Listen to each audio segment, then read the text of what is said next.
All right, we're back in Idaho. Sky with another strong clap to get this party started. We're working on new Sky. I know your clapping ability has came a long way, but we're making headway. Work in progress. Well, let's send some behind-the-scenes photos of that next week. So we had a week-long trip. It was awesome. It was busy. We did Scrap Expo. It was amazing. A great second year. Shout out to that team putting that on. I think they're just killing it over there. They doubled their attendance. Yeah, I think they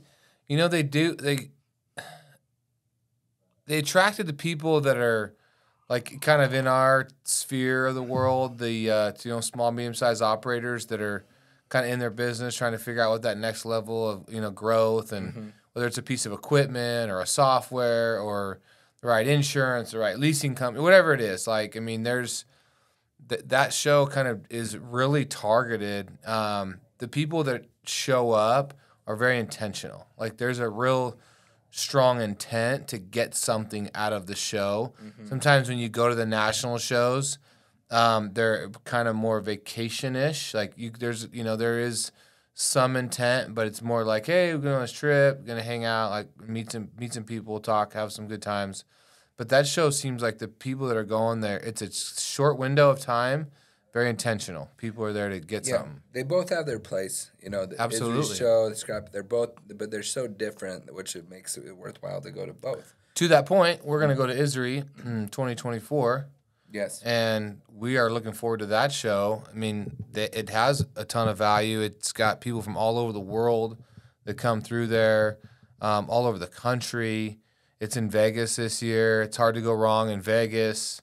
So we are really looking forward to ISRI. I'm looking forward to that. I hope we can shoot just a lot of podcasts with maybe existing people that have never done one that we already know, maybe new people. We'll start before that. We'll put maybe like a form out there where if you're interested in sitting down with Brett, Jennifer, anyone, like we can make it happen. So I'm excited for that. So how the market's been? Well, towards the end of the week last week, they actually were pretty good. I mean, copper busts over 380 again, and, the PGMs were kind of hanging in there. They kind of bounced back a little bit. It's soft this morning. It's Monday. It's bloody Monday. I don't know why it would change, 30-something weeks into the year. So it's kind of to be expected. Last Monday was Green Monday, but we were traveling all day. I know. So we the one time we could have got on there and said, yeah, today's the day. Locked and loaded. Smoke them if you got them. Another bloody Monday. So they put sanctions on copper out of Russia. Is that what I heard? I think that, I read that, and I think that helped kind of push a little. But we're not seeing a lot of movement regardless. Yeah. Is that going to take time? Maybe it just puts a floor underneath it a little bit. Okay. If it's China's economy, the housing market's still struggling, but it's starting to kind of, some of the stimulus, that stimulus package, it takes a while to kick in. You don't just say, okay, we're going to dump XYZ amount on the market, and then and then all of a sudden the next day it just goes crazy. Well, it takes time. I mean, it takes time for that money to work through the system, and I think that's kind of what people were talking about, all this money that U.S. printed in 2020 to kind of work through COVID. Well, it really took until like 21 for that money to start hitting, right? I mean, and then that's when we got really big inflation, 22, and I think.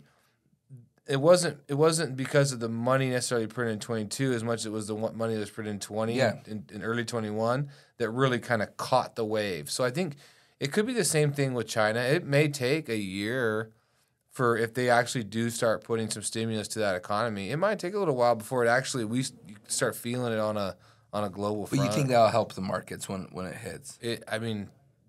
They're the gorilla, man. I mean, they're the commodities gorilla. I mean, the amount of consumption that goes through there. And we've been waiting on China to be a big player again for that, a long and we've time. been waiting for the dollar to catch to get some relief in the dollar because the dollar is like I just saw it's on a 6-month tear, right? Yeah. I mean, so that's not helping the cause on the base metals commodities front. But if you get some relief in that, depending on what's going on, with Turkey and these other sanctions, I think it plays a role. It all plays a role in the price price, especially of steel, you're starting to see maybe some softness because people worried about that UAW strike. The auto workers. Yeah.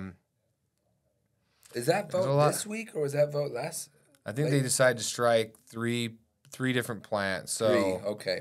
Yeah, I think not all of them. Yeah, it was, but three plants from each of the big three, right? Mm-hmm. So I think in order to, you could debate why that's that way, but I think the main thing is to drive a point home to all three, and then to extend the budget, if you will, of how long can you actually strike. That's obviously being sponsored by the union, and they have to have funds available to do that as well.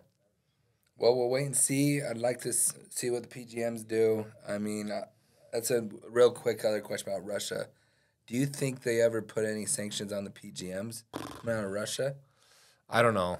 I think if they do, then that sets that market up for, some good returns. Mm-hmm. Maybe you see rhodium get back to 10. Maybe. 10,000. Yeah, I think there's a chance. You're talking about rhodium like around 5-year lows. Yeah. So not the ideal time to sell rhodium units, I guess, or palladium for that matter as well. It's pretty soft, but those markets are fairly liquid. Other than rhodium, that's kind of why it's at where it's at. But there's for every seller there's a buyer, and for every buyer there's a seller. So Yes, sir. All right, everybody. Thank you. Have a great week. Yes, sir. We'll see you guys a week from today. Yep. Take care.